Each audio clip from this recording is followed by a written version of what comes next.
Buenos días, chicos, ¿qué tal? ¿Cómo están? Buenos días, doctor. Doctora, muy buenos días. ¿Me permite solamente unos minutos dirigirme a los alumnos, por favor?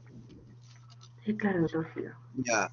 Señores, muy buenos días. El que le habla es el doctor Casma. Los estoy interrumpiendo solamente para darle algunas recomendaciones en el sentido de que ya estamos hoy día terminando la parte teórica en lo que se refiere al dictado de las teorías. Les quiero hacer recordar que hoy día se realizan, además de la práctica con cada uno con sus profesores, son la realización de los seminarios el día de hoy, miércoles 1 y el viernes 3. La próxima semana, el día 8, cae feriado calendario. No hay ninguna actividad. El día viernes 10, sí hay actividad. Hay un grupo de alumnos que generalmente es el grupo 1, 2, 3, 4, 5, 6, 9, 10, 11 y 12, va a realizar el desarrollo de un artículo en el mismo horario de prácticas como si estuvieran haciendo. Ese artículo está colgado en el aula virtual. Posteriormente, la semana siguiente, el día 15, es el examen, el último examen parcial. Después del examen, se realizará el caso clínico. Y además del caso clínico, a ese grupo le toca el artículo médico. Y el día 17, solamente desarrollo del caso clínico de los grupos que le toca práctica el viernes 17. Existen las mismas recomendaciones de los exámenes que han sido tomados anteriormente. La hora de entrada a los grupos que están con los profesores. Generalmente son los mismos grupos que han dado con los profesores en el segundo parcial. Son los profesores que van a estar a cargo de ustedes. Y a las 8:30 se empezará el examen. Ustedes ya conocen la modalidad de ese examen. Entonces, por favor, les he querido interrumpir. Muchas gracias una vez más a todos ustedes por la atención que han tenido en el dictado de las clases durante todo el desarrollo del curso, y al mismo tiempo quiero agradecerle en nombre de todos los profesores que desarrollan el curso, ¿no? Y esperando que a ustedes les vaya muy bien en su vida profesional. Muchas gracias. Doctora, ¿puede usted continuar con su clase, por favor? Gracias, doctor, a ustedes también. Gracias, doctor. Gracias, chicos. Entonces, continuando con la clase, vamos a iniciar. Esta, como bien el doctor comentó, vendría a ser la última teoría y estaría en relación a la rehabilitación en pacientes con una lesión central, ¿no? Específicamente un ACV. Entonces, vamos a hablar en cuanto a la epidemiología, pues, ¿no? Vamos a ver que la mortalidad en estos pacientitos que padecen o tienen un cuadro, se presenta un cuadro de un accidente cerebrovascular, pues va a ascender hasta entre un 20 a 25% en una primera fase que vendría a ser la fase aguda, ¿no? La fase inmediata después que se presenta el evento, ¿no? Y esta fase vamos a tener que pueden ser por dos modalidades, ¿no? Una es la causa hemorrágica, que es la que tiene un mayor porcentaje de mortalidad, ¿no? Mientras que la isquémica es un menor porcentaje, un 25%. Y dentro de esos porcentajes, pues se dice que más del 50% dentro de los primeros 6 meses, pues van a fallecer pues por complicaciones cardiopulmonares, no por el mismo evento, ¿no? Y que dentro de este porcentaje residual, 40%, van a quedar con algún tipo de secuela grave, ¿no? Dentro de otro estudio nos mencionan que alrededor del 60% de los pacientes van a presentar secuelas menores, que son las que tenemos, ¿no? Secuelas leves a moderadas, ¿no? Y pues un pequeño porcentaje van a quedar con una parálisis grave, ¿no? Dependiente de terceros y por consiguiente teniendo una discapacidad pues severa, ¿no? Entonces es aquí donde nosotros entramos a tallar en cuanto a la especialidad, ¿no? Nosotros como especialidad en medicina física y rehabilitación, pues nos vamos a encargar de la rehabilitación integral de estos pacientes, ¿no? Cuyo afectación va a ser a nivel del sistema nervioso, ¿no? Y estos pacientitos pues vamos a rehabilitarlos desde las primeras fases, ¿no? ¿Y cómo desde las primeras fases? Lo vamos a ver más adelante, sí, desde ver los cambios posturales, cómo lo van a movilizar, porque aquí dentro de este capítulo de rehabilitación del paciente central, pues hace aproximadamente 5 o 6 años se abrió un nuevo capítulo en referencia a estos pacientes, ¿no? Que es el síndrome de hombro doloroso en el paciente con hemiplegia, ¿no? Veían cuán importante eran las primeras pautas que se le daban, las primeras indicaciones en una primera fase. ¿Por qué? Porque el momento de que el paciente tiene el evento va a pasar por dos fases. La primera fase, que es la fase flácida, y es ahí donde el paciente pues no me va a colaborar, ¿no? Al no colaborar, él desea movilizar el hemicuerpo, ¿no? Afectado, pero es imposible. Esa primera fase no va a tener movilización voluntaria.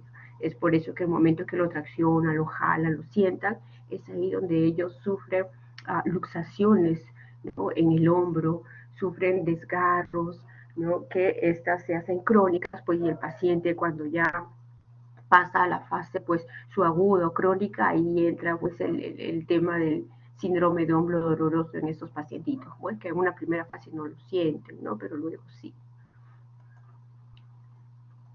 Bueno, entonces vamos a ver pues que hay múltiples factores de riesgo, ¿no? Que van a incrementar la aparición de este evento, ¿no? Unos de ellos, bueno, el estrés, todos estamos sometidos a estrés, ¿no? Pero estos pacientes aparte tienen otras comorbilidades, como pueden ser hipertensos, diabéticos, pacientes adultos mayores, el incremento de la ingesta de alcohol, tabaco, uso anticonceptivos, ¿no? Entonces, esos pacientes que son mal controlados o que tal vez dicen, bueno, ya no me duele la cabeza, yo no tengo molestia, mi control de glicemia está bien, y dejan de tomar la medicación, ¿no? Entonces se vuelve pues un factor de riesgo agregado, no adherirse al tratamiento, ¿no? Motivo por el cual luego desencadenan este evento, pues, ¿no? Entonces, vamos a ver que este evento puede ser presentado en dos modalidades, ¿no? Uno que puede ser un ACV isquémico y el otro el hemorrágico. Como ya hemos mencionado, el hemorrágico es el de peor pronóstico y de mayor porcentaje de mortalidad, ¿no? Mientras que el isquémico y es felizmente el de mayor porcentaje de la presentación en los pacientes, ¿no? Con ACV. Vamos a ver que en el isquémico va a ser producido porque acá a ver dónde está la figurita, este lapicito. Acá. Acá tenemos el ACV isquémico, ¿ya? Y vamos a ver que el motivo es porque acá hay una interrupción súbita, ¿no? Hay una interrupción súbita de alguna arteria del cerebro, ¿no? Entonces, al haber esta interrupción, lo que va a generar es el ACV acá, ¿no? Y acá vamos a conocer toda esta zona gris, ¿no? Es el área de penumbra, ¿no? Es el área en el cual hay la afectación por esta disrupción, ¿no? De la arteria. Por otro lado, aquí en el ACV hemorrágico, vamos a ver que aquí va a haber ya una ruptura de un vaso, ¿no? Una solución de discontinuidad. Entonces, esto puede ser debido a que, ¿no? Por ejemplo, que el paciente tuvo una crisis hipertensiva, ¿no? Y abruptamente, pues, ocasionó la hemorragia en ese área por la disrupción de un vaso, ¿no? O un aneurisma tal vez, ¿no? Esos dolores de cabeza intensos, nunca antes sentidos, también se menciona en la literatura que esos son los que causan pues los ACV hemorrágicos, ¿no? Y puede ocasionarse pues en un joven como un adulto mayor o maduro, ¿no? Entonces vamos a ver que en la primera fase, que es la fase aguda, va a existir pues una ventana terapéutica en las cuales ese es el área de penumbra, ese es el área de penumbra alrededor de la lesión, en los cuales nos dicen acá, nos dicen en los cuales nos van a mencionar que durante las primeras horas, si podemos intervenir, ¿no? Que son dentro de las 3 a 6 primeras horas, si hacemos una intervención temprana, ¿no? Esto se puede lograr la reperfusión de ese tejido, ¿no? Y ocasionando por consiguiente, pues, una menor lesión, por consiguiente, una menor discapacidad en el paciente, ¿no? Entonces se dice que puede alterarse el curso evolutivo de este infarto, ¿no? Si es que se actúa tempranamente, ¿no?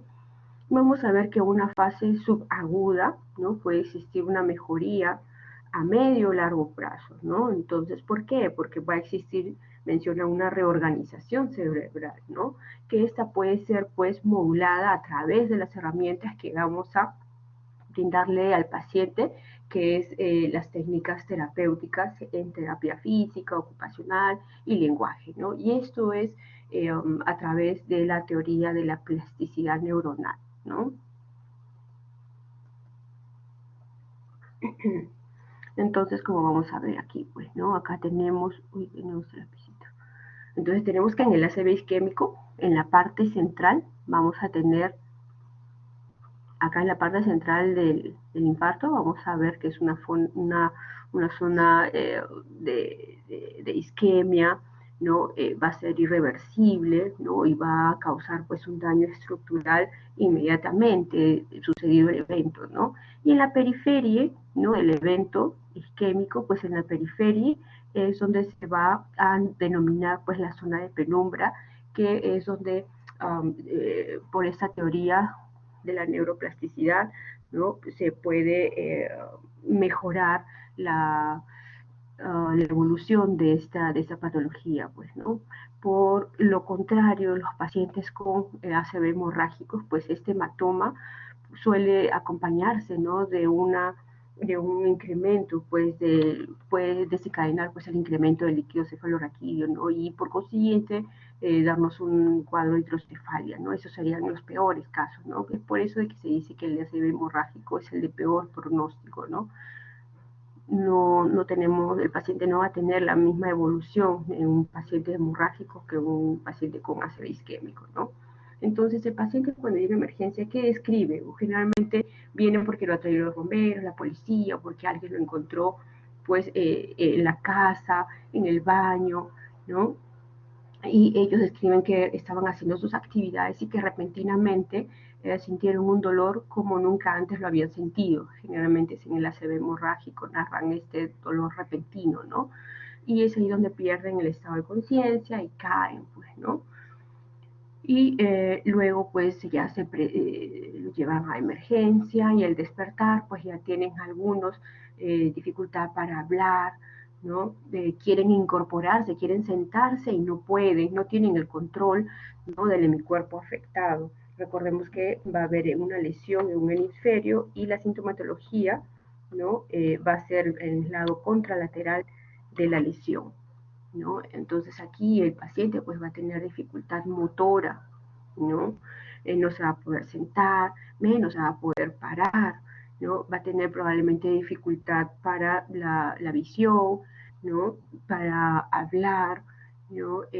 Va a empezar a tener pues debilidad, el paciente va a decir, ¿no? Va a preguntarse qué es lo que me pasa, si yo hace unos minutos he estado bien y ahora no puedo caminar, no puedo movilizar mis manos, ¿no? Puedo movilizar mis pies, qué es lo que me pasa. Entonces ahí se le explica que el paciente ha tenido, pues, ¿no? Un ACV, motivo por el cual es el déficit que está presentando, ¿no? Entonces, debemos tener en cuenta, pues aquí, ¿no? La importancia de que se haga la atención inmediata en estos pacientes, las primeras horas, pues son muy decisivas en ellos, ¿no? Luego ya de haber instaurado el tratamiento médico, ¿no? Lo ha evaluado el neurólogo, ha procedido a solicitar las imágenes radiológicas, ¿no? Para ver la evolución de la lesión, y una vez que ya está instaurado el diagnóstico y se ha visto que ya no evoluciona más, hemos esperado ya dentro de 24 a 72 horas, entonces el paciente ya se procede a hacer la interconsulta rehabilitación, ¿sí? Entonces, de acuerdo a los estudios, se ha visto mostrado pues ser útil en cuanto en el transcurso de la evolución de este paciente, ¿no? Dado que a través de todas las herramientas que le vamos a brindar y todas las técnicas y tácticas, pues este paciente va a poder al final del tratamiento, ¿no? Mejorar la capacidad funcional, ¿no? Y al mejorar la capacidad funcional, algunos van a ser dependientes de un tercero o algún aditamiento, ¿no? Para que él no se sienta una carga para la familia, ¿no? Y en otros casos, pues los pacientes no son dependientes ni de terceros ni de un aditamiento, ¿no? Tienen sí alguna restricción para algunas actividades, pero la mayor parte de su actividad lo está hace sola, ¿no? Entonces, he aquí donde va dirigido toda la atención es en la medicina, la preventiva promocional, en lo que es la atención primaria, ¿no? Nosotros sí vemos que debemos de influir mucho en los pacientes en cuanto a la promoción, ¿no? No llegar a que este paciente desencadene pues una enfermedad, una hipertensión. ¿Y qué se puede hacer para esto? Entonces ahí viene la medicina de atención primaria que se hace mucho lo que es preventivo promocional, ¿no? Que va dirigido pues a todos los lugares donde haya acopio de personas, ¿no? Puede ser vasos de leche, lugares comunales, ¿no? Las comisarías, todo lo que es la organización de la comunidad, ¿no? Para que ellos hagan el efecto multiplicatorio en sus zonas respectivas, ¿no? Y esto va dirigido, pues, a que los alimentos bajos en sal, que no consuman muchas cosas, incrementos de sal, los dulces, ¿no? A hacer reportes, a mejorar la alimentación para poder así evitar ciertas patologías, pues, ¿no? Y luego, una vez que ya se hizo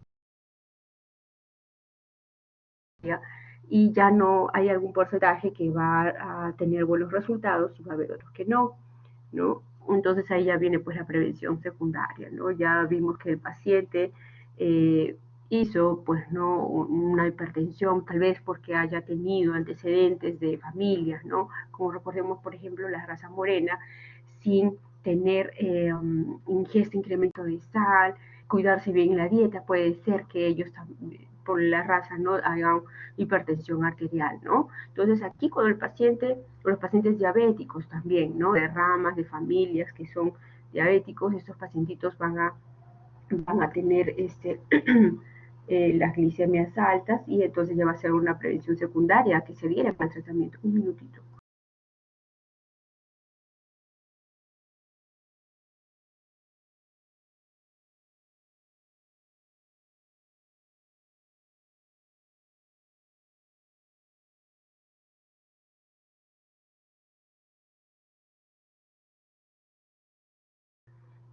Ya, entonces, como mencionaba, en la prevención secundaria, ya cuando el paciente ya tiene la patología, ¿no? Si es hipertenso, diabético o cualquier otra patología, este pacientito, pues acá nosotros y la población, ¿no? Tiene que educarse que si ya es diabético, ya es hipertenso o ya es hipotiroideo, la patología que tenga, entonces este paciente ya debe de adherirse al tratamiento, ya debe de adherirse al tratamiento, no dejar de tomar la medicación. ¿Por qué? Graso error en aquellos pacientes que son hipertensos, controlados, tienen su medicación y dicen, no, ya no tengo dolor de cabeza, ya no tengo molestia, entonces ya voy a dejar la pastilla porque ya me curé.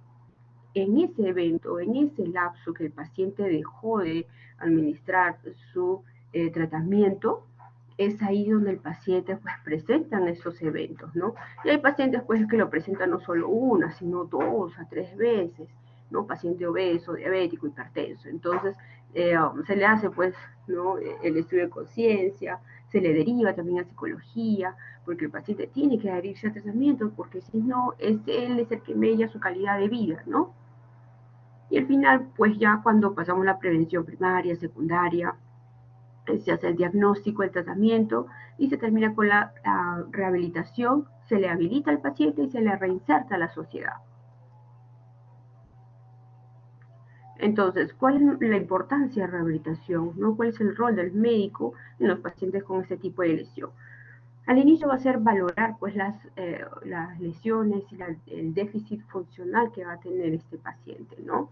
Hacer una estimación del pronóstico del paciente, establecer un plan terapéutico. Recordemos que siempre hemos mencionado que el tratamiento terapéutico va a ser individualizado, ¿no? Para cada paciente.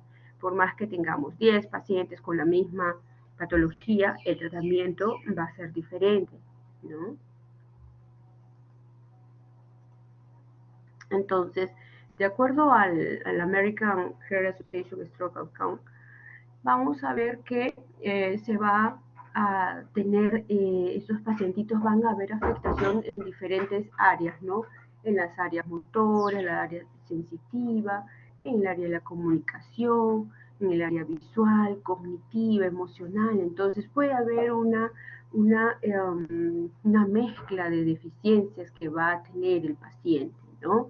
Muchos de ellos, en la mayoría, es el déficit motor, ¿no?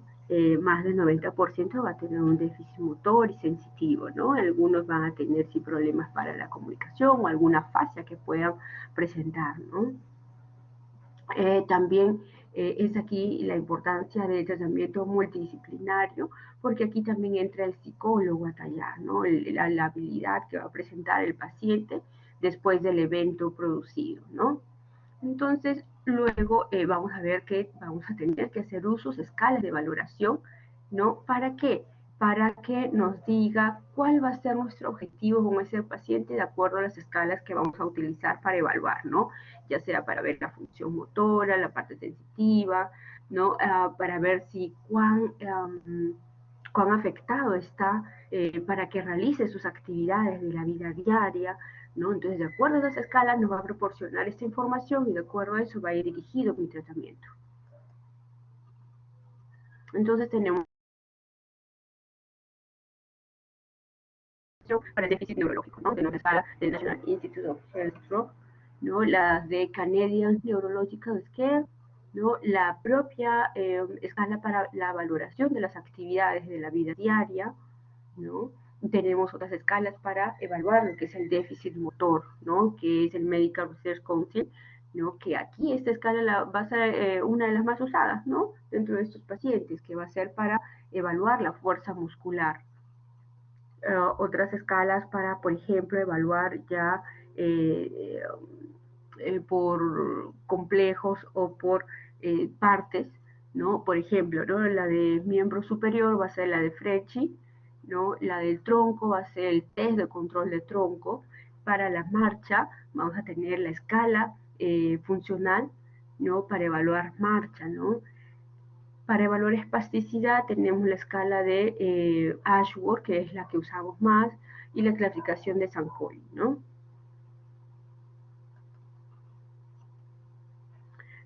Una de las escalas que usamos más, que es para evaluar la espasticidad, ¿no? ¿Qué es espasticidad? La espasticidad vendría a ser la evaluación del tono muscular, ¿no? El tono es la resistencia que me opone un grupo muscular cuando yo hago la evaluación, ¿no? Entonces, por ejemplo, aquí esta licenciada está trabajando con el paciente, ¿no? Y diremos pues que hay un grado 0, son en escala numérica se mide esto, ¿no? Del 0 al 5. Entonces, al momento de hacer la evaluación, si está en una primera etapa, ¿no? Que es la fase aguda, flácido, pues no hay aumento del tono muscular, no hay incremento de este tono. Entonces, diremos que es un grado 0, ¿no? Cuando ya incrementa, cuando al pasar los días, ¿no? Después de la segunda, tercera semana, ya se ve un incremento ligero de este tono muscular. Ahí ya empezaremos a colocar la escala numérica, ¿no? El 1, cuando hay un incremento ligero, pero este incremento ligero tiene la característica que va a ser la resistencia mínima, pero al final del arco del movimiento, ¿no? Es decir, aquí evalúa el codo, está haciendo la flexión y para completar la flexión, ahí al final se va a encontrar un ligero aumento del tono. Entonces ahí se le colocará la valoración de 1. Cuando vemos que esta resistencia mínima, ¿no? Que es al final del arco de movimiento, pero a menos de la mitad del recorrido, ¿no? Entonces diremos que es un grado 2. Cuando hablamos de un grado 3, es que cuando ella es un tono incrementado, ¿no? Ya en la mayor parte del arco del movimiento, ¿no? Pero por ejemplo, aquí el codo, ¿no? Por la extremidad que está afectada, lo puede mover con facilidad, ¿no? Pero el 3 es el incremento más pronunciado que se puede ver en estos pacientes. En el 4 ya hay un incremento considerable del tono y el movimiento, pues aquí ya nos va a resultar difícil, a diferencia del 3 que se lo completa, ¿no? En este 4 ya nos va a resultar un poco difícil completar el rango de movimiento. Y ya en la valoración de 5, pues no podemos movilizar al paciente, no podemos hacer la flexión ni la extensión, ¿no? Porque ya esta zona pues ya está afectada y hay un incremento tanto así que ya esta zona ya está rígida, ¿no? No flexiona ni estira, se encuentra en flexión, por ejemplo, ¿no?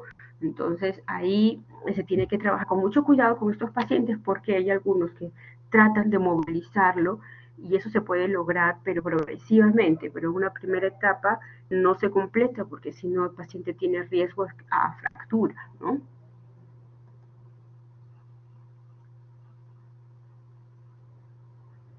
Luego, uy, ustedes pueden ver la imagen. Sí, doctora. ¿Sí? Uy, yo no lo puedo ver. Ya. Ya, entonces vamos a seguir. Hay otras escalas de valoración como el de la comunicación, ¿no? Que es el test de Boston, ¿no? Que va a valorar pues las afasias que puede tener el paciente, ¿no? Afasia de comprensión, afasia de expresión. El déficit cognitivo en hay algunos pacientes pues que está afectado, ¿no? Y se realiza rápidamente pues el test de Mini-Mental, ¿no? También puede tener pues el paciente un déficit emocional, una labilidad emocional, ¿no? Y aquí en algunos pacientes adultos mayores emplear la escala de depresión geriátrica, ¿no? Por ejemplo, una de las escalas más usadas por los licenciados y también nosotros lo usamos para valorar cuán dependiente es este paciente, ¿no? Es la de ABD, ¿no? La escala de actividades de la vida diaria, ¿no? Esta escala me evalúa las actividades que el paciente va a realizar para el aseo menor, ¿no? Lavarse la cara, cepillarse los dientes, peinarse, vestirse, ¿no? Alimentarse, pues, si se puede parar desde la cama, ir al servicio higiénico, si se puede levantar, ¿no? Si él mismo se puede ocupar de él, ¿no? Para aseo mayor, menor, ¿no? Cuán afectado está esto, ¿no? Entonces se evalúa con la escala de ABD. Otra escala de ABD, ¿no?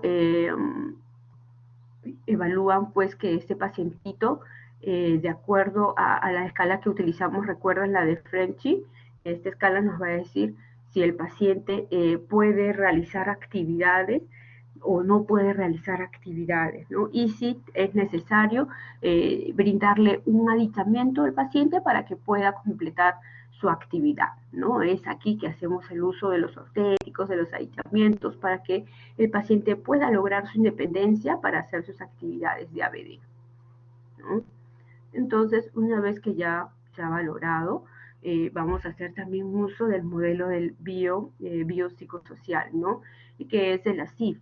La CIF es la clasificación internacional del funcionamiento de la discapacidad y la salud, ¿no? Esta CIF es un convenio muy simple, ¿no? Que nos va a hablar sobre la clasificación, ¿no? Con un sistema de codificación. Y aquí, pues, a través del seguimiento de un modelo biopsicosocial, ¿no? Es empleado acá un lenguaje no muy técnico, común, que sea entendible por todos, ¿no? Eso generalmente lo aplican en la atención primaria. Hay algunos centros que hay RBC, que es rehabilitación basada en la comunidad, ¿no? En el cual ya hemos visto que la ley ampara al paciente con discapacidad, ¿no? Entonces se le evalúa en cuanto a la deficiencia, el contexto en el cual se va a desarrollar este paciente, ¿no? Con discapacidad. Vamos a ver que el pronóstico de los pacientes con una lesión central, si el paciente se le evalúa, se le implanta el tratamiento de rehabilitación y este paciente lo sigue, se adhiere al tratamiento, asiste, se deja ayudar, tiene el componente familiar que le favorece. Entonces, en más del 80% vamos a ver que estos pacientes van a tener una evolución favorable, ¿no? Y van a lograr realizar una marcha, pues, independiente, ¿no? Pero por otro lado, vamos a tener un paciente con mal pronóstico si vemos que en la fase aguda, ¿no? Que es la fase flácida, va a durar más tiempo de lo esperado, ¿no? Más de 4 semanas es de mal pronóstico esta fase flácida, ¿no? Si hay ausencia de los movimientos, las movilizaciones voluntarias en extremidad superior, mano, por más de 2 meses, un mes y medio a más, entonces también es de mal pronóstico, ¿no? Al igual que presente una espasticidad grave, ¿no? Que sería pues un Ashworth 4 que lo va a llevar a la rigidez, también es de mal pronóstico, ¿no? Retraso pues en la aparición de los reflejos, que tenga un déficit en cuanto a la movilización de los miembros inferiores, también de mal pronóstico, pues, ¿no?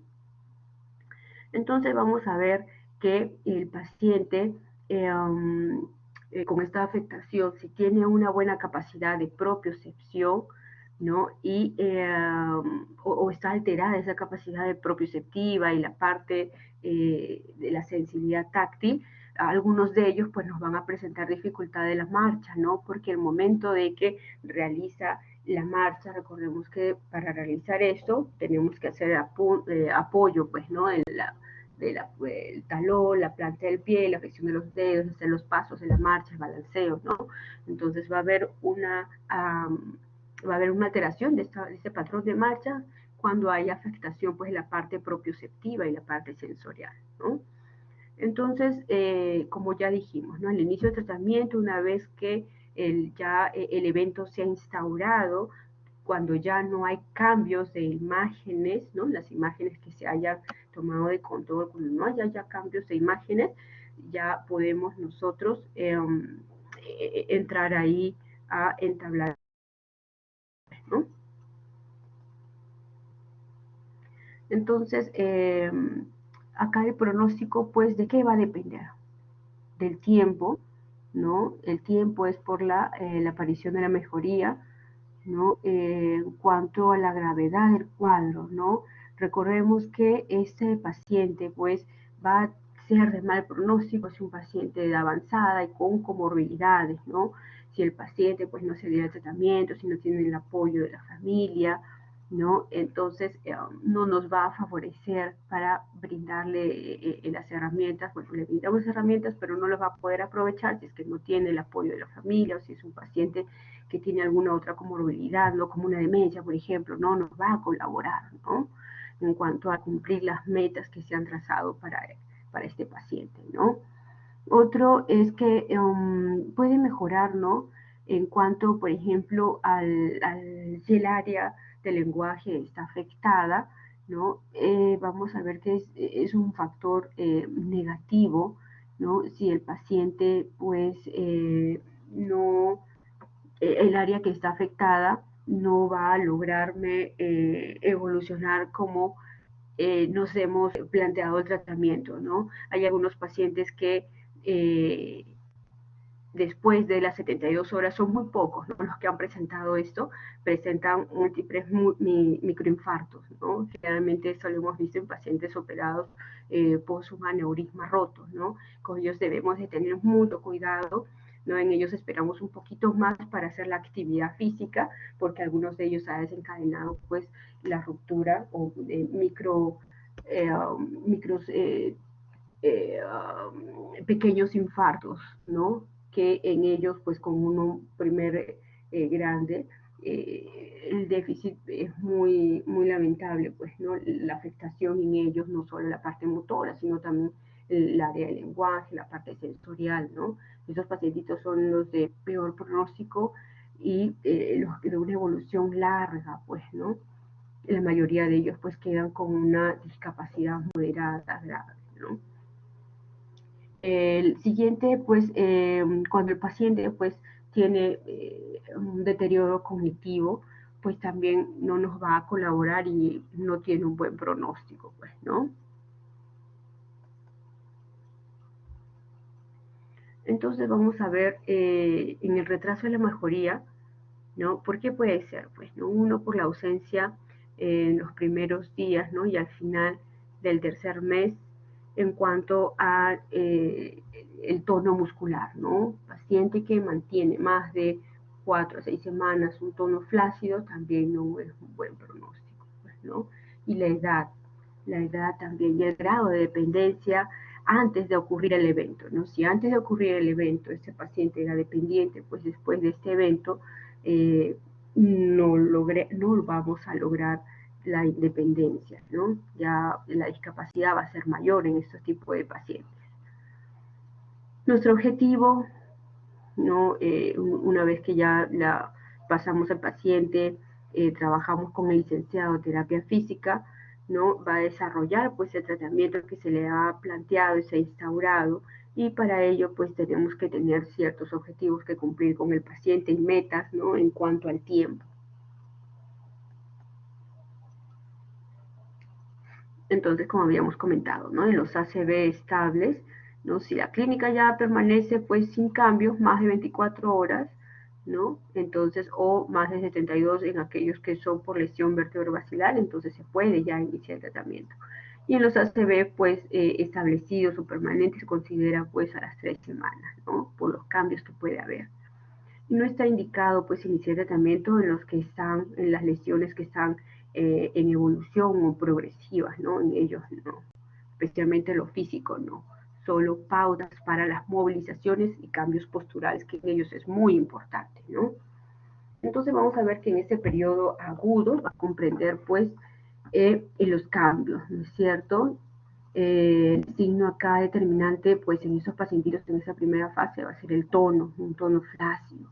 Entonces aquí vamos a tratar de que en ellos evitar pues los trastornos cutáneos que son las UPP, ¿no? Evitar eso, evitar también las complicaciones respiratorias, que recordemos que son uno de los primeros porcentajes de complicación que ellos presentan, ¿no? Cardiopulmonar. Las posturas viciosas, ¿no? Las movilizaciones del hemicuerpo afectado van a tener que instaurarse, ¿no? La parte sensorial y la parte de la propiocepción también, ¿no? En un periodo ya subagudo es cuando ya el paciente está empezando a aparecer, pues el tono se está empezando a incrementar, ¿no? En primera fase, un tono flácido, ya con las 2 semanas está empezando a presentar un tono, ¿no? Que lo va a llevar a la espasticidad, ¿no? Y es aquí donde empieza un tono ligero a incrementarse, la siguiente semana un poco más, ¿no? Y es aquí donde ya se va a empezar a prácticamente a realizar las actividades motoras, ¿no? Al inicio, por ejemplo, acá a este paciente se le indica pues el control de tronco, ¿no? La sedestación y que el paciente pueda mantenerse sentado. Como podemos ver, este paciente está lateralizado hacia un lado, ¿no? Entonces no hay un buen control de tronco, ahí se trabajan las defensivas, ¿no? Se trabaja para que pueda controlar el tronco. Una vez que ya controla el tronco, pasa a lo que es la de sedestación a bipedestación, ¿no? Se trabaja sedestación, pasa a bipedestación, y en este trabajo lo que vamos a lograr es que el paciente logre sentarse y pararse, para luego, ¿no? Seguir a la marcha. Esta marcha lo va a hacer a través de unas barras en paralelas, ¿no? Este circuito, pues, es el que se va a trabajar al inicio para que el paciente, de lo que está descansando en la mañana, pueda incorporarse, ¿no? Sentarse, luego pararse y caminar por tramos cortos con un aditamiento hacia el baño, ¿no? Siempre vigilado por alguien en las primeras semanas, ¿no? Y es así como se va a trabajar con el paciente. Luego se le indica pues las movilizaciones activas hasta donde él pueda realizarlas, y luego se completa con las movilizaciones activas asistidas, ¿no? Este tratamiento pues se va a llevar, puede ser en 3 ciclos, ¿no? Que se ve una franca mejoría. Cada ciclo recordemos que son de 10 terapias, ¿no? 3 ciclos estaremos hablando de 30 sesiones a 40 sesiones aproximadamente, ¿no? En el periodo pues agudo aquí vamos por otro lado, también a tratar de que el paciente presente las menos cantidad de deformaciones, ¿no? Que pueden presentarse, como por ejemplo los miembros inferiores, ¿no? El conocido como el pie en equino, ¿no? Para evitar esto, pues vamos a indicarle pues una ferulita ¿no? En 90 grados, una férula en 90 grados, para que este piecito no tienda a irse en puntita, ¿no? Y para eso, pues, le indicamos una férula de reposo, al igual acá, ¿no? Al pasar las semanas va a haber un incremento de esa espasticidad, y para que esta manito no quede en esa postura, ¿no? Entonces le indicamos un aditamiento para que mejora y corrija la postura, ¿no? Por ejemplo, aquí puede ser una férula braquipalmar, que va desde la región braquial, ¿no? Hasta la palma de la mano y no se queda así en flexión de muñeca, ¿correcto? Entonces acá es muy importante la corrección de estas deformidades que pueden presentarse, ¿no? Luego, pues el paciente, recordemos, ¿no? Primeras fases, él estuvo practicando lo que es control de tronco, sedestación, bipedestación. Aquí nuevamente se refuerza esto hasta que el paciente pueda pararse, ¿no? Y realizar la marcha independiente o con el apoyo de algún andador, tal vez, ¿no? Ya en el periodo de estado, acá el tratamiento, el paciente pues ya alcanzó la estabilidad del tronco, ¿no? Ya el paciente puede, de lo que está en el cúbito dorsal, puede hacer sedestación y puede hacer bipedestación, ¿no? Puede hacer ese seguimiento, ¿no? Y luego ya va a poder lograr pararse y hacer bipedestación. Esto recordemos que va a ser en cada caso, ¿no? Hay algunos que van a tardar un poco más y hay algunos que pueden hacerlo en etapas dadas, ¿no? Después de 3 a 4 meses. Entonces, para estos pacientes también se le deja actividad para la casa, ¿no? Como por ejemplo acá vemos a este pacientito que está en una colchoneta, ¿no? Y él está movilizando su parte afectada, ¿no? Supongamos que la parte afectada es en mi cuerpo izquierdo, ¿no? Entonces él con la mano derecha va a coger el brazo izquierdo y va a completar la movilización. Él está haciendo sus movilizaciones, ¿no? Es activas por él, ¿no? Hasta donde pueda hacer con el miembro afectado, y asistidas lateral para que pueda completar, por ejemplo, ¿no? La flexión de hombro, ¿sí? Y aquí algo beneficioso que es para todos estos pacientes con lesión central es hidroterapia, ¿no? Recordemos que esta, esta bondad que tiene esta hidroterapia, que es el agua temperada, ¿no? Recordemos que esta piscinoterapia, todas van a caracterizarse por tener estas barras, ¿no? Estas barras es para que el paciente pueda cogerse de estas barritas y pueda caminar con la ayuda del soporte de estas barras, o el licenciado también, ¿no? Debajo del agua, como no hay gravedad que vencer y es temperada, va a lograr movilizar con mayor facilidad el hemicuerpo afectado, ¿no? Entonces la terapéutica seguida aquí debajo del agua es favorable para ello, ¿no? Aquí están, miren, ve los ortéticos o los aditamientos que se le indican, ¿no? Es una férula braquipalmar para evitar pues la flexión ya sea de los deditos o de la muñeca, ¿no? Y al menos evitar las complicaciones, ¿no? Que se puedan presentar en un futuro, al menos para que puedan asearse, ¿no? Entonces, para evitar también otras complicaciones como son las UPP, que son las úlceras por presión, pues se le indica, vemos que el paciente pues es un paciente que está recuperándose lentamente, entonces va a tener una larga estancia, tal vez en cama, entonces se le indica pues un colchón antiescaras, ¿no? Para evitar la presión sobre zonas en las cuales pueda, por ejemplo, el sacro es una de las zonas en las cuales se caracteriza por la presión, ¿no? Contra el colchón, y esto hace que se lacere, se lastime esta zona, ¿no? Por eso le indica los colchones antiescaras, ¿no? Aquí las ferulitas en 90 grados para evitar el pie en equino, aquí otra ferulita braquipalmar para evitar la flexión de los dedos o de la muñeca, ¿no? Cojines entre las piernas también puede ser, ¿no?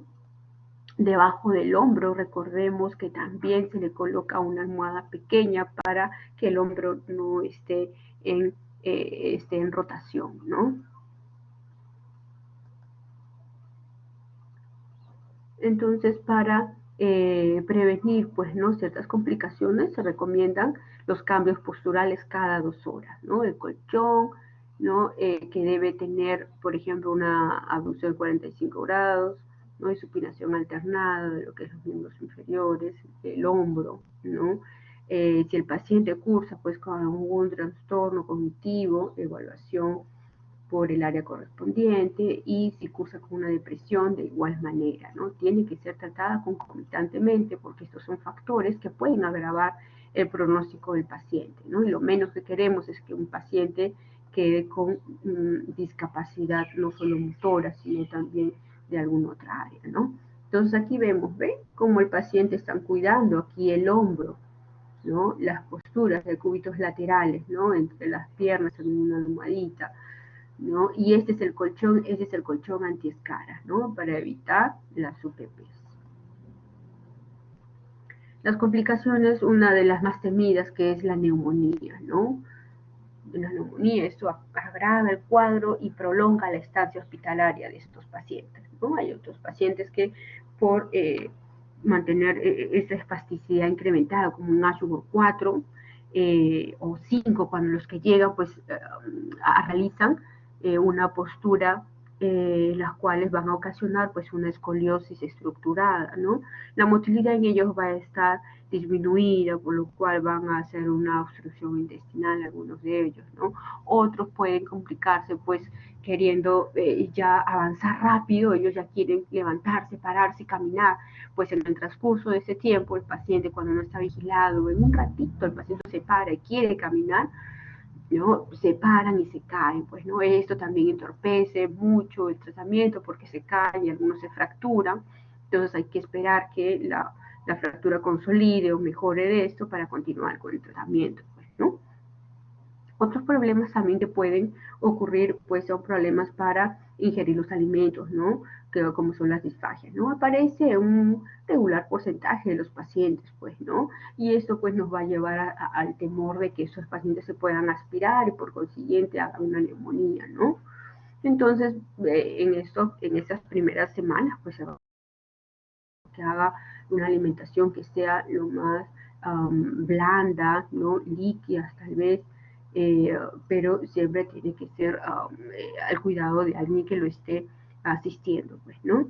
Y por otro lado, pues se trabaja también con el licenciado de terapia del lenguaje, ¿no? Para que pueda mejorar todo las actividades que han sido pues afectadas, ¿no? Por este paciente. Por ejemplo, hay algunos que presentan parálisis facial, ¿no? De origen central, ¿no? Por lo cual hay una afectación de la rama inferior, ¿no? Y el paciente pues tiene deficiencia en cuanto para ingerir los alimentos, ¿no? Especialmente los líquidos, se le cae, ¿no? Hay una simetría en la rama, en la hemicara, ¿no? Del hemicuerpo afectado. Entonces ahí trabaja con el terapista del lenguaje, ¿no? El complejo orofacial, la masticación, la deglución, ¿no? Algunas praxias que hayan sido pues olvidadas por el paciente, ¿no? Pues también los trastornos gastrointestinales, ¿no? En los primeros días pues el paciente va a tener esta afectación, ¿no? La mayoría de ellos, no en todos. Entonces, de la reeducación también, ¿no? De esto, ¿no? Tanto urinario, ¿no?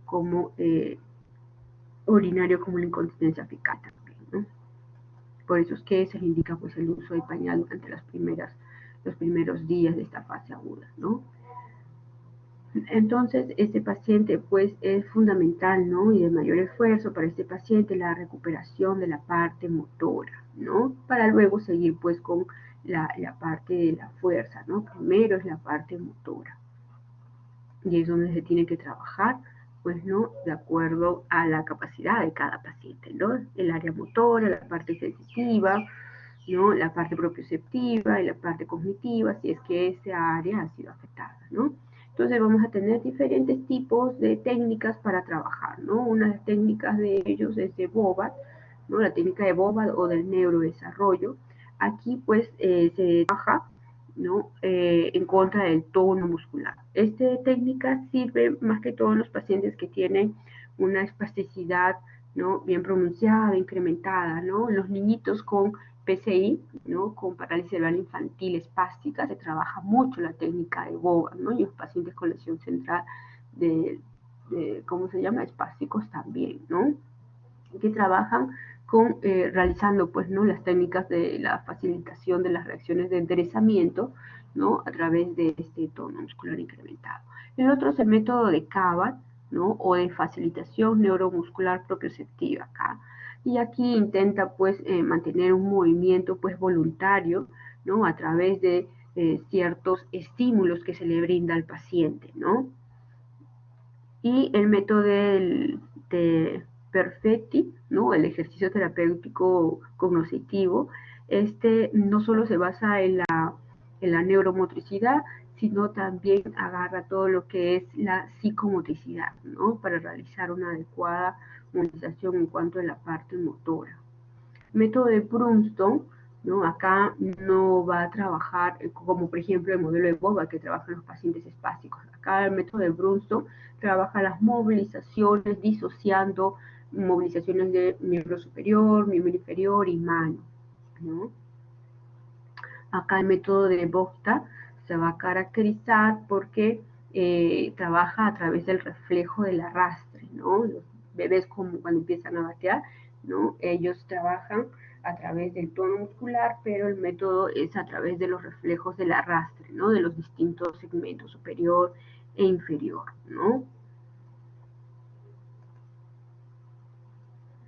Entonces, ya cuando el paciente se le educa y se le reeduca lo que es control de tronco, ¿no? control de pelvis, estación, bipedestación, y ya está listo para realizar ya la marcha, porque ya controla el tronco y pelvis.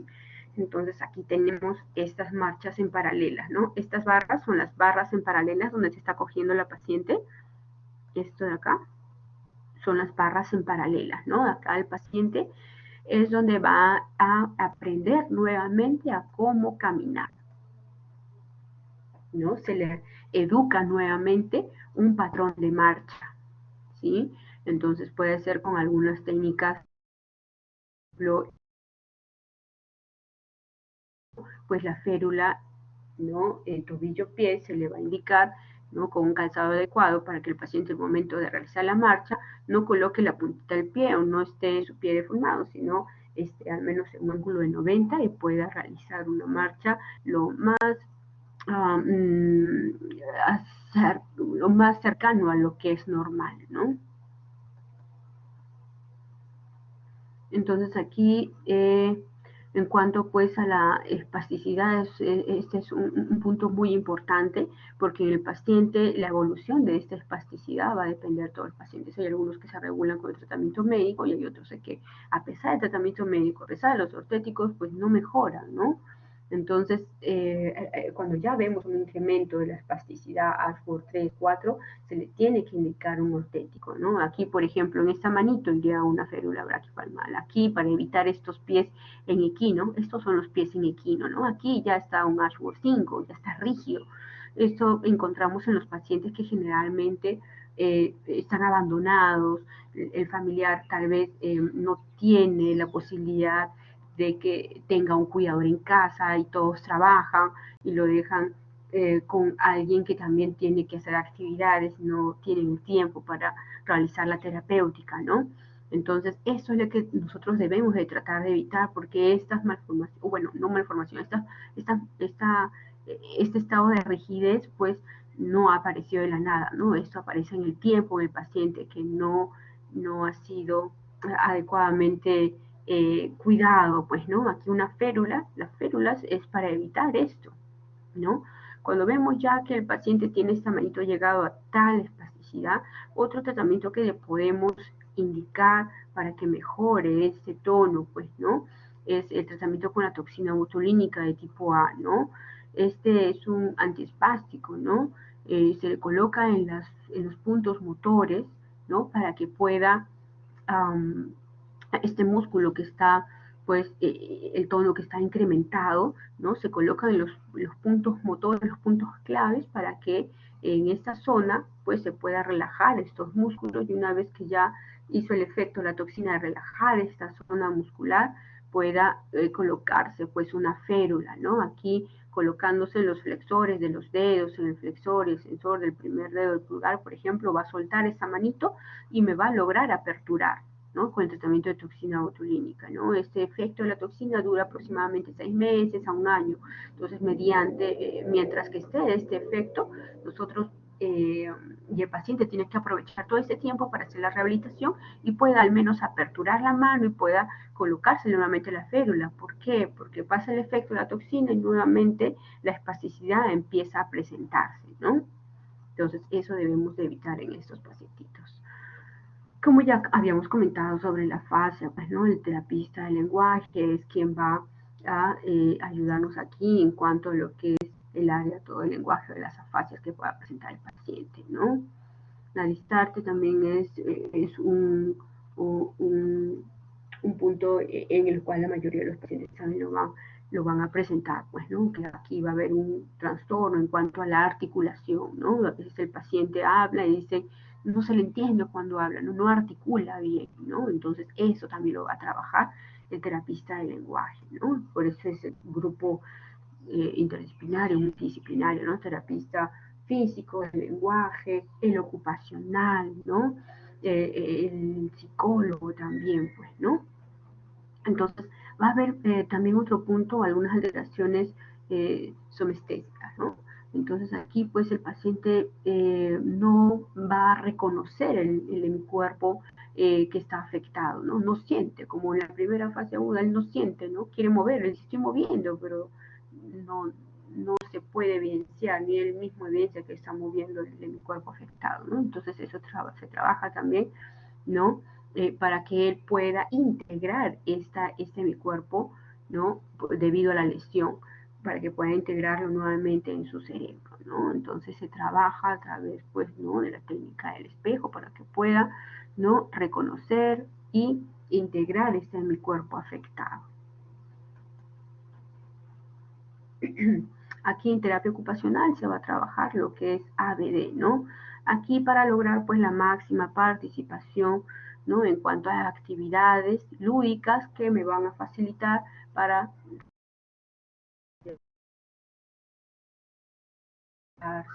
de aseo, de alimentación, de vestir, ¿no? A través de estas técnicas. Entonces vamos a ver que al final del tratamiento, ¿no? Aproximadamente el paciente como mínimo tiene que hacer 6 meses, ¿no? Y algunos que al año se les da de alta y luego vienen por mantenimiento o se quedan en grupos, en agrupaciones o programas, ¿no? Que van una vez a la semana o actividades de integración fuera, ¿no? Del hospital. Entonces al final cuando ya el paciente ha sido dado de alta, vamos a ver que ese paciente tiene que adaptarse a las funciones residuales que van quedando con él, ¿no? Que ya es al final del tratamiento. Que si el paciente pues no logró realizar la marcha independiente, entonces se le dará un andador o muletas, ¿no? De tipo, por ejemplo, canadiense, para que pueda hacer una marcha asistida, al menos con su aditamiento, ¿no? Y que enseñar a usarle, ¿no? Porque es aquí donde el paciente, pues el uso de estos aditamentos va a ser el día a día, ¿no? Entonces tiene que saber cómo usarlo. Y también la orientación, pues, ¿no? A lo que es el grupo familiar para que pueda asistir a los pacientes, ¿no? Entonces, las recomendaciones, pues, para estos pacientes, que si el paciente se ha estabilizado y ha logrado una adaptación a su situación, ¿no? Tanto para el paciente como para sus familiares y a quien está en cuidado, ¿no? Ya se da por culminado el tratamiento, ¿no? Para luego ser dado de alta. Esto puede estar al 6º mes, ¿no? Como mínimo, ¿no? O al año, que muchos de nuestros pacientes pues han salido del alta al año, ¿no? Entonces, los criterios para remitir pues a consulta de rehabilitación a un paciente en fase crónica tras el ictus será pues no que el paciente empeore, ¿no? O que haya tenido pues un doble infarto, ¿no? O el paciente pues recuerdan que les comenté, ¿no? De otro capítulo que se mencionaba que es el hombro doloroso en el paciente hemipléjico, el paciente ya está de alta, pero el dolor del hombro por la tracción, movilización, ¿no? O la lesión que ya tenía en un momento de la caída tal vez, ¿no? Queda, entonces ya se optan por otros procedimientos, ¿no? Tal vez proloterapia, ¿no? Tal vez infiltraciones para que calme este dolor, ¿no? Porque recordemos, vivir con dolor pues no es vida, ¿no? Entonces el paciente se le tiene que mejorar este dolor, pues, ¿no? Otro es la, la recreación terapéutica, pues, ¿no? Esto es el momento que está paciente ya de alta, ¿no? El paciente, pues, luego asisten, pues, a estos programas, ¿no? Que son a veces una vez a la semana, 2 veces al mes, de acuerdo a qué programa está y de acuerdo a la funcionalidad que va a tener el paciente, ¿no? Y esto es para qué, para que puedan nuevamente, pues, reintegrarse a la sociedad, ¿no? Lo más independiente posible para que mejore una calidad de vida, ¿no? Y aquí tenemos, pues, al final del tratamiento del paciente, como mínimo 6 meses, hay que recordar que el paciente debe tener el tratamiento de rehabilitación. ¿Para qué? Para que pueda solicitar un certificado de discapacidad, ¿no? Y es aquí donde se registra que esa persona tiene una discapacidad, ¿no? Entonces aquí esto lo van a emitir ya todas las instituciones, ¿no? No solo el MINSA en salud, sino también las instituciones particulares, ¿no? Hace 3 años se escribió la ley, ¿no? En el cual si un paciente es tratado en la clínica, entonces el paciente puede solicitar, mientras que esa clínica pues tenga un médico capacitado, ¿no? Debidamente capacitado y registrado para poder evaluar, ¿no? Para poder calificar, evaluar, ¿no? Y certificar a esa persona con discapacidad. Entonces aquí irá el logo de la institución, ¿no? Luego el nombre de la institución, ¿no? En nuestro caso el complejo hospitalario PNP Luis Celestán, ¿no? Luego seguidamente va a ir los datos del paciente, ¿no? El sexo, la edad, documento, número de documentos, ¿no? Y luego tenemos acá 2 diagnósticos, uno que va a ser el etiológico y el otro que va a ser el diagnóstico de daño. ¿Y qué se coloca en cada uno de ellos? ¿Qué se coloca? ¿No? Acá tenemos el diagnóstico de daño y aquí el etiológico, ¿no? En etiológico es lo que ocasionó la patología, ¿no? Por ejemplo, el paciente, estos pacientes con lesión central, ¿no? Uno era hipertenso y ocasionó, pues, ACV, y al final, ¿no? Del tratamiento de rehabilitación quedó como una hemiplegia espástica derecha, supongamos, ¿no? Entonces aquí el diagnóstico etiológico, pues, es el HTA, ¿no? Acá colocaremos que el HTA fue el que ocasionó, ¿qué cosa? El ACV, ¿no? Entonces el paciente hipertenso, mal controlado, acá tiene su CIE-10, ¿no? Acá el CIE-10. Y entonces acá, ¿qué es lo que ocasionó en ese paciente? Ocasionó el ACV, ¿no? Ya sea hemorrágico o isquémico, ¿no? ¿Qué otro daño ocasionó esta patología de HTA? Ocasionó que el paciente tenga una hemiplegia espástica derecha, ya una hemiplegia espástica derecha, ¿no? Acá tenemos 2 cajoncitos para poder colocar, ¿no? Tal vez el paciente es diabético también, ¿no? Podemos colocar acá también, pues, ¿no? Pero el que ocasionó el mayor daño es el HTA, ¿no?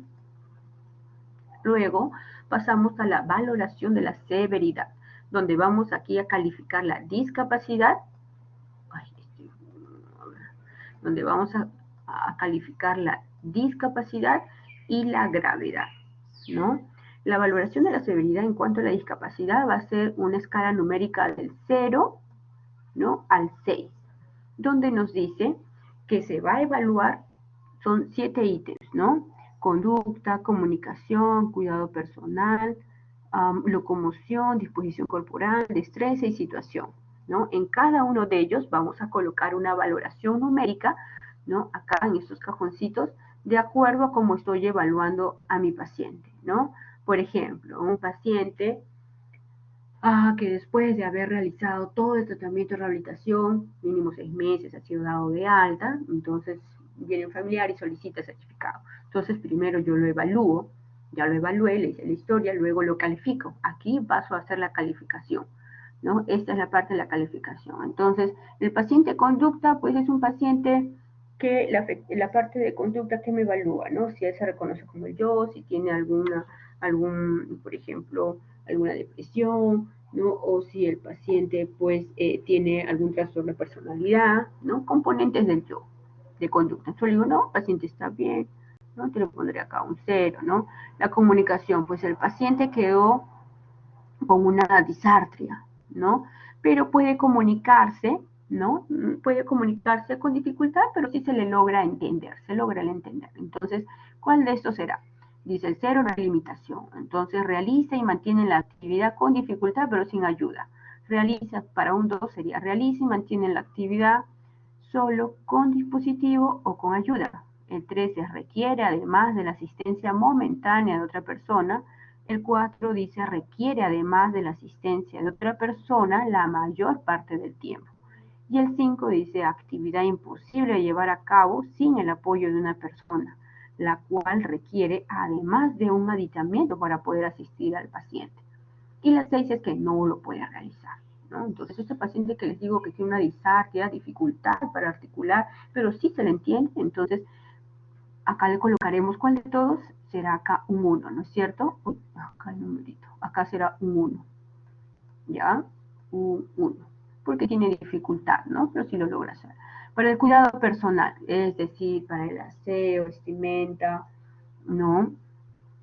Para bañarse, alimentarse, ¿no? Para hacer sus actividades. ¿Ya? Por ejemplo, este paciente lo hace solo, ¿no? Pero a veces necesita el apoyo de su esposa para que le pueda atar los zapatos. A veces vamos a que esto lo realiza con dificultad, pero sin ayuda. Y no es el caso porque él necesita de la esposa.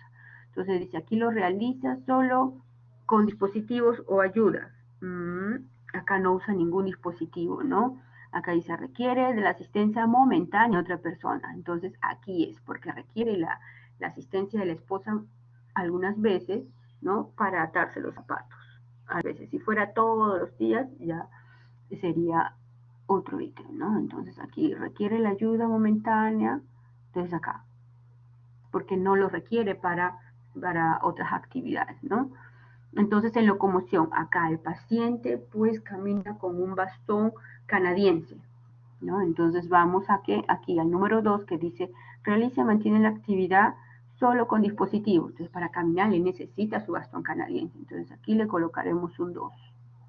¿No? Aquí, disposición corporal. El paciente, aquí la disposición puede mantenerse de pie, puede, por ejemplo, puede subir escaleras, puede bajar escaleras, puede correr, no puede correr, ¿no? Puede saltar. Eso también, eso se evalúa con el grado de participación y de acuerdo a la edad del paciente, ¿no? Estamos evaluando un paciente de 40 años, entonces disposición corporal para este paciente, subir y bajar escaleras, pero lo va a hacer con ayuda, ¿no es cierto? Y tal vez que requiera momentáneamente la supervisión de su esposa, por ejemplo, entonces lo tiene que hacer acá. Requiere además la asistencia momentánea de otra persona, ese era 3, ¿no? Por acá le pusimos, era 3 acá, ¿no? Entonces acá en disposición también será 3, ¿no? La destreza para abrir las perillas tiene dificultad, ¿no? Para abrir las perillas. Entonces acá le pondremos que requiere momentáneamente la asistencia de otra persona, también acá de situación. Acá en lo que es la evaluación de la situación se evalúa pacientes que son trasplantados o que dependen de algún marcapaso o hemodiálisis, ¿no? Que no es el caso del paciente, ¿no? Y si el paciente se si se adapta, ¿no? A los estados climáticos de mucho calor o mucho frío, que no es tampoco, ¿no? El paciente. Entonces acá no hay limitación en cuanto a eso, no. Entonces, de acuerdo a esta escala numérica, ¿no? Acá tenemos el 1, el 3, 2, 3, 3, 0, ¿no? Entonces se ve cuál es el mayor puntaje. A ver, chicos, prendan todos sus micros. De acuerdo a eso, ¿cuál es el mayor puntaje? ¿Mm?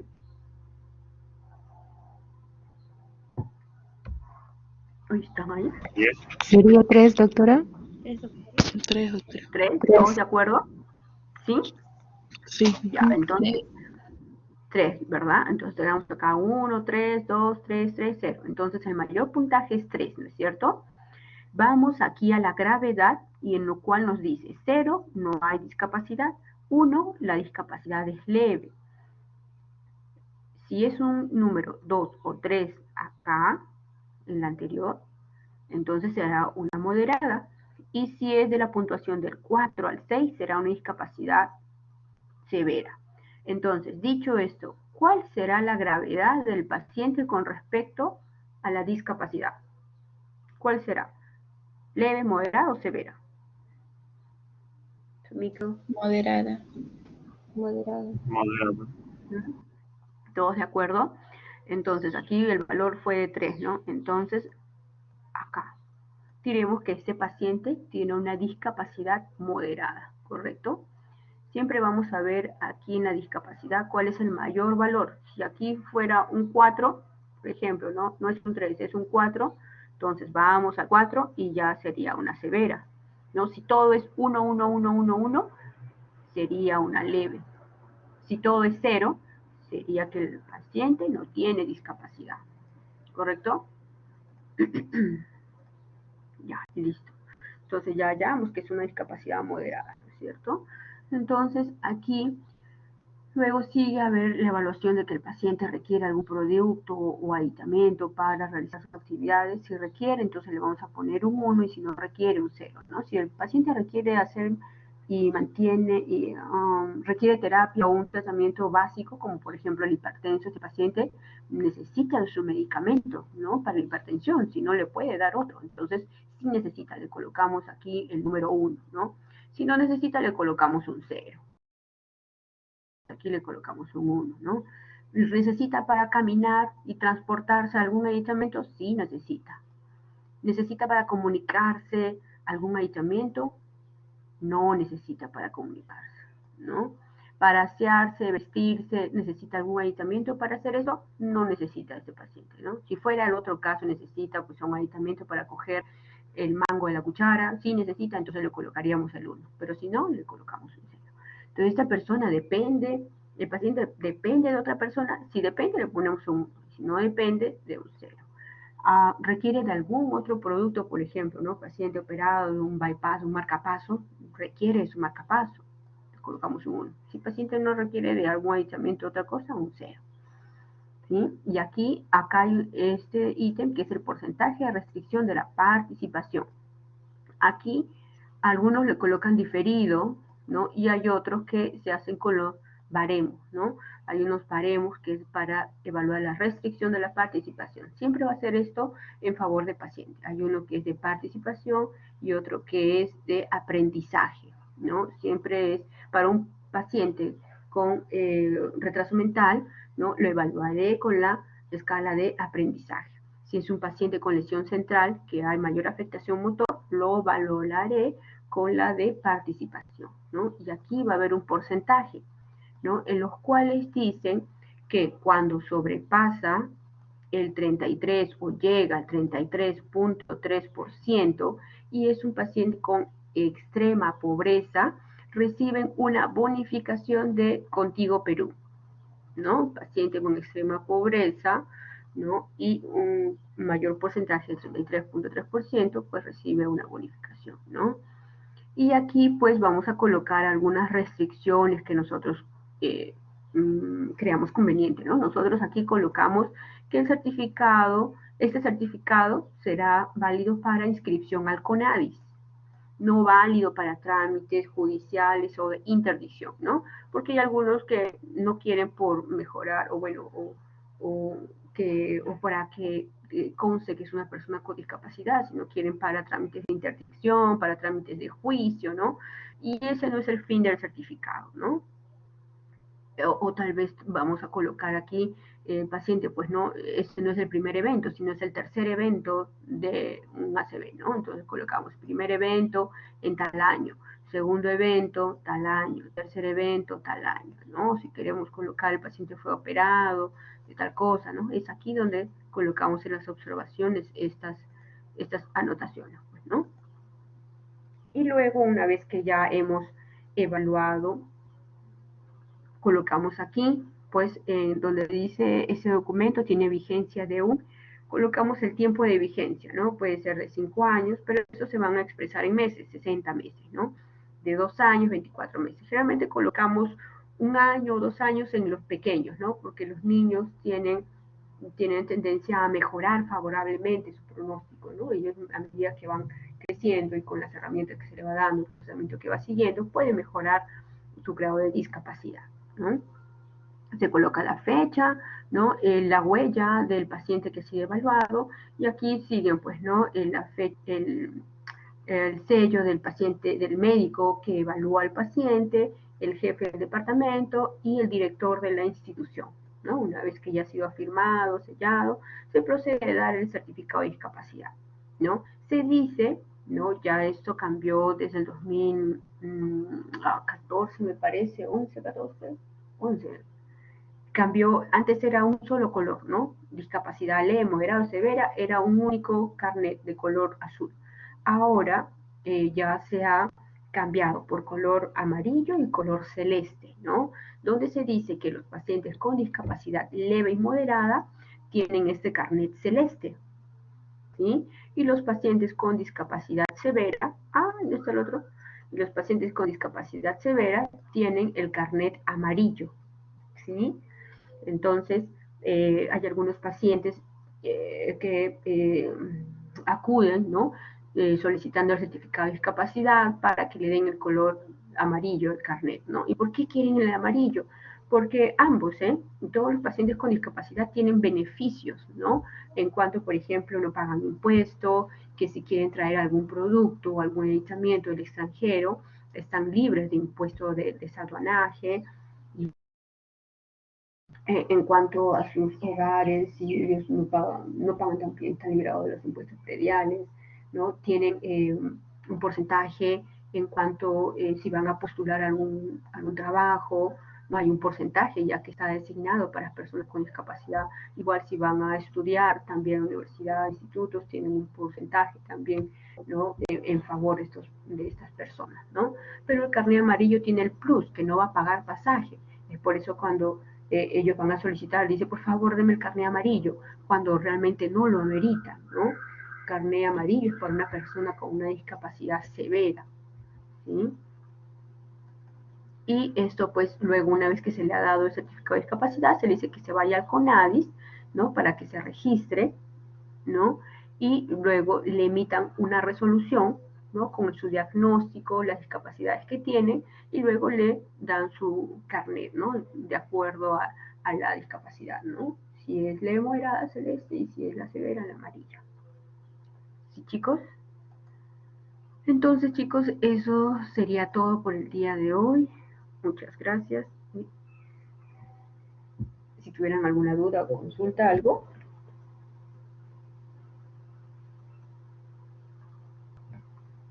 Ilan. Sí, en este caso, ¿cuál es la diferencia entre lo que es el ACV estable del que es el ACV establecido? Ese es, que lo que no determina, solo el tiempo nomás. Ajá, el tiempo entre uno y otro. Nosotros cuando el paciente todavía está en estudio, generalmente se ve eso en los pacientes con ACV hemorrágico. Como les comenté, se ha visto en los pacientes con ACV hemorrágico que no estaban en evolución y le hemos dado tratamiento, rehabilitación y han habido eventos que se han presentado a posterior, ¿no? Es por eso que hay que tener mucho cuidado con esos pacientitos porque empeoran los cuadros, ¿no? Empeoran. Entonces hemos visto que si este pacientito todavía está con ACV establecido, ¿no? Entonces no le damos tratamiento, ¿no? Hasta que ya esté estable ya. ¿Sí? ¿Alguien más levantó la manito? Uy, ¿acá dónde estoy? Sí, doctora, Sí, buenos días. a ver, Quería consultarle, usted Melissa. además del ¿Cómo? ¿Melissa? No lo escucho muy bien.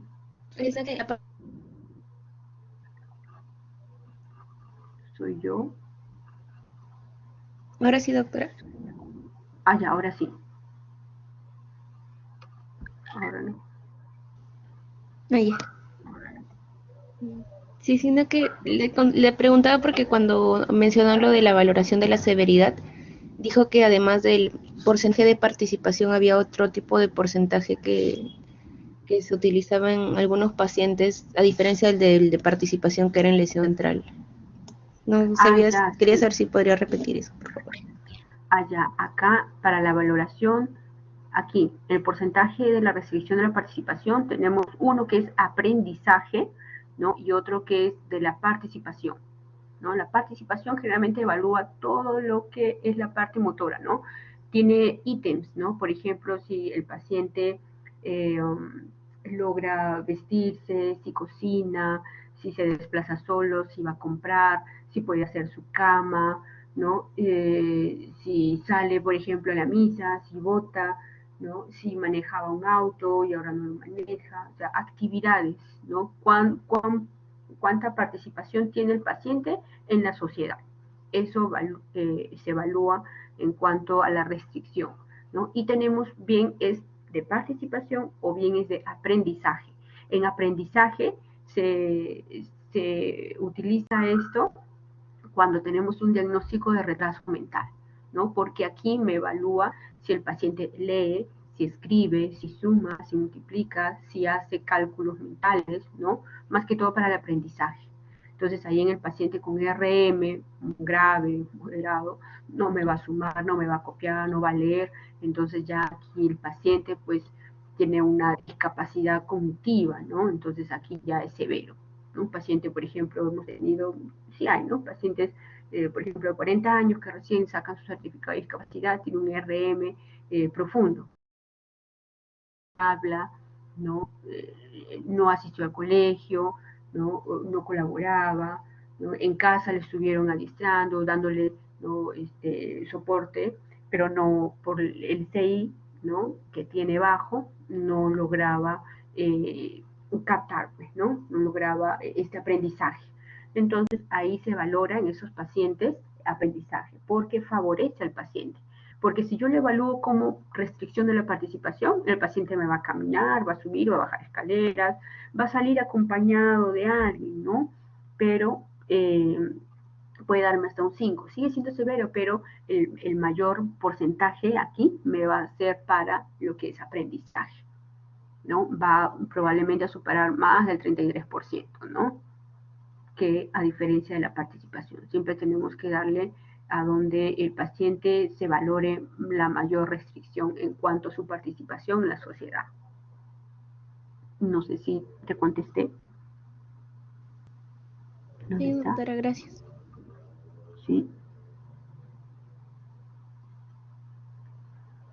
¿Milagros? Doctora, disculpe, cuando se refiere a los pacientes con retardo mental, ¿son siempre casos congénitos que son registrados tarde o también puede haber retardo mental como secuela de un ACV? Ah, sí, también. Por ejemplo, los post-TEC, ¿no? Los post-TEC severos, profundos, moderados, ellos quedan con alguna alteración cognitiva dependiendo del área afectado. Entonces, también ahí, ¿no? Ahí también se le puede evaluar con el de aprendizaje si es que le favorece más que el de participación, ¿no? Porque yo veo, ¿cuál me favorece más? ¿Evaluarlo por aprendizaje o participación? Porque si es un post-TEC grave, de repente el paciente no me camina bien, de repente ha quedado postrado en la cama, o de repente depende de una silla de ruedas, ¿no? Entonces, más tiene la restricción de la participación de él en la sociedad, en la parte motora, que en la parte cognitiva, ¿no? Entonces, ahí ver, es uno u otro, no los dos. Carlos. Bueno, doctora, ahora, bueno, se ve mucho lo que es los casos de neurosis pacientes post-COVID. En este caso, ¿hay alguna restricción para, o bueno, mejor dicho, eh, qué criterios nos pueden decir o cuándo deberíamos comenzar la rehabilitación de pacientes que han estado en post-UCI, como le dicen, ¿no? Por COVID y que tienen Ah, daño neurológico. post-COVID, no. En estos pacientes una vez que ya se ha establecido pacientes que entran a UCI por post-COVID, ellos cuando están en ventilación mecánica, ellos se le inicia ya la terapia eh, después de 2 días, o mismo día no, después de 2 días ya.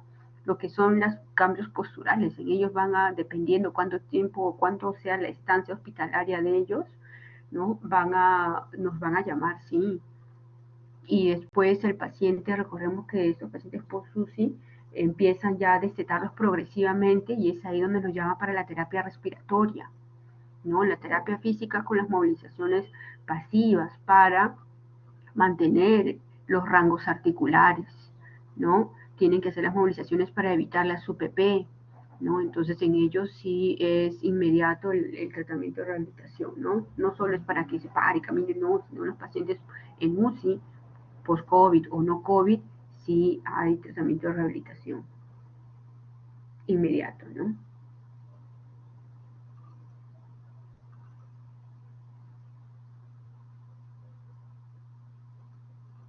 ¿Sí? Sí, o sea, lo decía más por el lado de la parte neurológica, porque, bueno, lo que dice la literatura es que los pacientes que han estado en ventilación UCI por más de 15 días presentan daño neurológico a largo plazo. Sí, sí. En la parte neurológica ellos vamos a evaluar una vez que ya cuando despiertan, ¿no? Para evaluar la parte cognitiva, cuán afectada está. Pero cuando están en UCI, en ventilación, aún no despiertos, sí se hace tratamiento de terapia tanto física, ¿no? Para el manejo postural, conservar los rangos, ¿no? Y una vez que ellos ya despiertan para la valoración neurológica también. Ahí en piso no se va a poder hacer las técnicas, ¿no? Las técnicas utilizar voz, ¿no? No se va a poder hacer porque eso tiene que ser en un lugar adecuado y acondicionado, ¿no? Una vez que el paciente es dado de alta, tiene que venir a tratamiento de rehabilitación, ¿no? En UCI, en piso, lo que se maneja es los rangos, tonos, ¿no? Control de tronco, ¿no? Pero eso es una vez que el paciente ya ha despertado, ya está sin ventilación.